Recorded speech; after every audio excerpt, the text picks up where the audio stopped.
Salam saudaraku yang dikasihi oleh Yesus Kristus. Senang bisa berjumpa kembali di pagi hari yang indah ini. Renungan kita pada pagi hari ini berjudul, Apakah Allah yang menciptakan dosa? Ayat inti diambil dari kitab Kejadian 3 ayat yang ke-15. Aku akan mengadakan permusuhan antara engkau dan perempuan ini, antara keturunanmu dan keturunannya. Keturunannya akan meremukkan kepalamu, dan engkau akan meremukkan tumitnya. Saudaraku yang dikasihi oleh Yesus Kristus, ketika Allah menciptakan Lucifer dengan malaikat-malaikat cantik yang ada di sorga untuk melayani di sorga, kita tahu bersama Lucifer menghasut sepertiga daripada malaikat sorga untuk memberontak terhadap Allah. Apakah Allah yang menciptakan dosa? Kita kembali melihat bagaimana ketika Lucifer diciptakan oleh Allah. Kita dapat membacanya dalam kitab Yeskiel 28 ayat yang ke-15.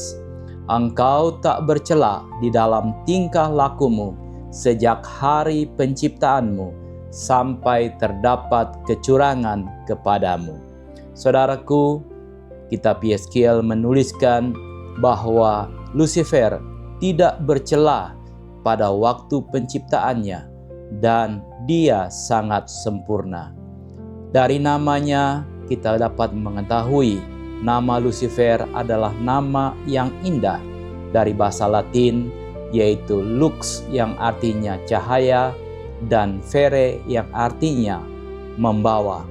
Dalam teks Alkitab Ibrani, kata yang digunakan adalah Helel bin Sharar, yang berarti putra fajar yang cemerlang.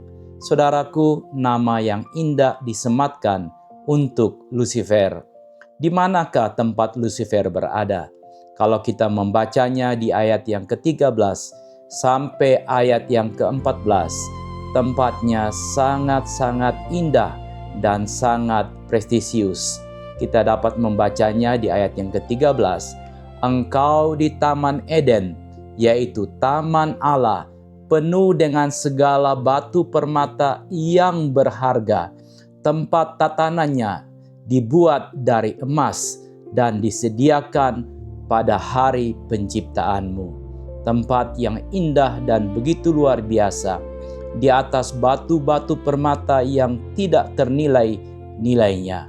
Di ayat yang ke-14, kuberikan tempatmu dekat kerup yang berjaga, di gunung kudus Allah engkau berada dan berjalan-jalan di tengah batu-batu yang bercahaya-cahaya. Saudaraku yang dikasihi oleh Yesus Kristus, tempat Lucifer dekat dengan takhta Allah. Artinya, dia mempunyai tempat yang sangat istimewa. Dia adalah kerup yang berjaga itu. Saudaraku yang dikasihi oleh Yesus Kristus, di ayat yang ke-15 menuliskan, engkau tak bercela di dalam tingkah lakumu sejak hari penciptaanmu. Artinya, saudaraku, Allah tidak menciptakan Lucifer untuk jatuh ke dalam dosa. Namun, mengapa Lucifer akhirnya jatuh ke dalam dosa? Kita dapat membacanya dalam kitab Yesaya 14, ayat yang ke-13 sampai ayat yang ke-14.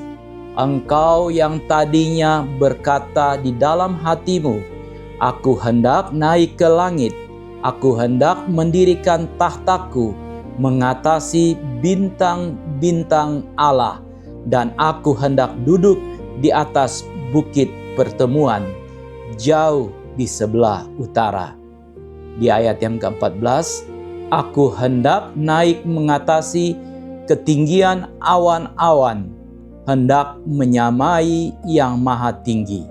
Saudaraku yang dikasihi oleh Yesus Kristus, Lucifer karena kecantikannya, karena kedudukannya, dia menjadi sombong dan dia ingin menjadi sama seperti Allah. dia ingin sama seperti dengan penciptanya, sehingga dia jatuh ke dalam dosa. Di ayat yang ke-17 menuliskan, "Engkau sombong karena kecantikanmu, hikmatmu kau musnahkan demi semarakmu." Saudaraku, betul apa yang dikatakan, bahwa kesombongan ialah dosa tertua. Pride is the oldest sin. Itulah yang terjadi kepada Lucifer. Dia merasa sombong karena kelebihan-kelebihannya, dan dia ingin sama seperti Allah. Saudaraku yang dikasihi oleh Yesus Kristus, mengapa Allah tidak langsung membinasakan Lucifer ketika dia jatuh ke dalam dosa? Jawabannya ialah karena Allah itu adalah kasih, penyayang, dan panjang sabar. Kita bisa membacanya di dalam kitab 1 Yohanes 4 ayat yang ke-8. Barang siapa tidak mengasihi, ia tidak mengenal Allah, sebab Allah adalah kasih. Begitu pula kita dapat membacanya dalam Keluaran 34 ayat yang ke-6. Tuhan, Tuhan, Allah penyayang dan pengasih, panjang sabar, berlimpah kasih dan setianya. Saudaraku yang dikasihi oleh Yesus Kristus, Allah kita adalah Allah yang kasih dan panjang sabar. Dia memberikan kesempatan kepada Lucifer dengan malaikat-malaikat lainnya untuk bertobat dan berbalik kepadanya. Saudaraku, ada seorang penulis yang bernama Ellen Gulton White. Dia menuliskan dalam bukunya Alfa dan Omega, jilid yang pertama, Asal Mula Kejahatan. Lucifer berulang-ulang kali diperingatkan dan diberikan kesempatan untuk meninggalkan pemberontakannya. Allah di dalam kemurahannya yang besar menanggung Lucifer untuk waktu yang cukup lama. Berulang-ulang ia ditawari pengampunan, syarat untuk bertobat dan tunduk kepada Allah. Namun sangat disayangkan, Lucifer menolak untuk menerima kasih dan pengampunan daripada Allah. Dalam tulisan lainnya, dia menuliskan, seandainya ia segera dihapuskan dari keberadaannya, mereka akan melayani Tuhan karena rasa takut daripada rasa cinta. Demi kebaikan seluruh alam semesta, sepanjang zaman yang tak berujung, kejahatan harus dibiarkan matang, agar keadilan dan belas kasihan Tuhan serta hukumnya dapat selamanya ditempatkan melalui semua pertanyaan.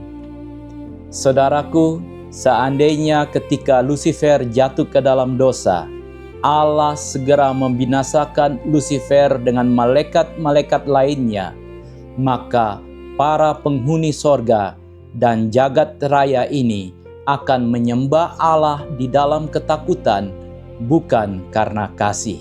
Oleh karena itu, Allah memberikan kesempatan keadilan kepada Lucifer dengan malaikat-malaikat lainnya, tetapi sangat disayangkan mereka menolak dan alam semesta melihat kejahatan mereka, sehingga apabila satu waktu mereka dihukum, maka semua alam semesta akan mengakui kasih dan keadilan daripada Allah.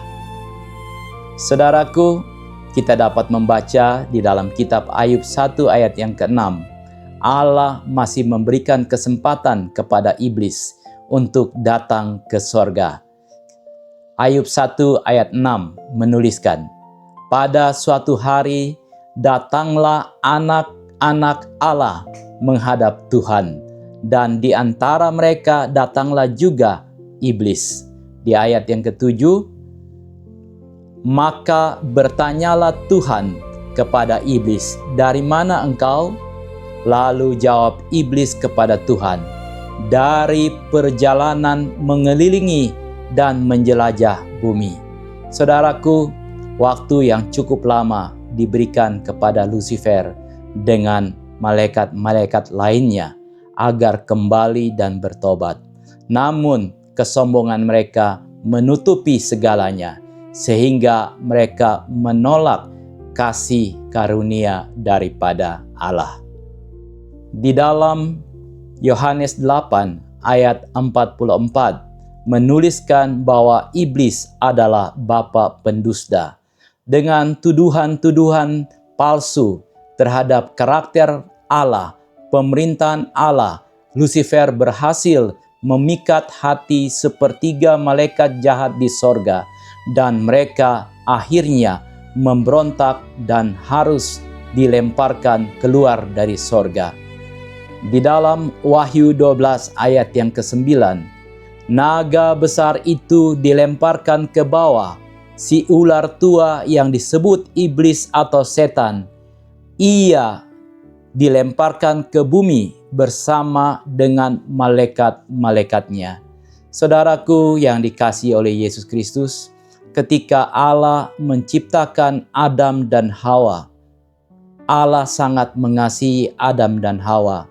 Mereka diciptakan bukan untuk mati, mereka diciptakan untuk menikmati hidup yang kekal di dalam sorga, di dalam Taman Eden.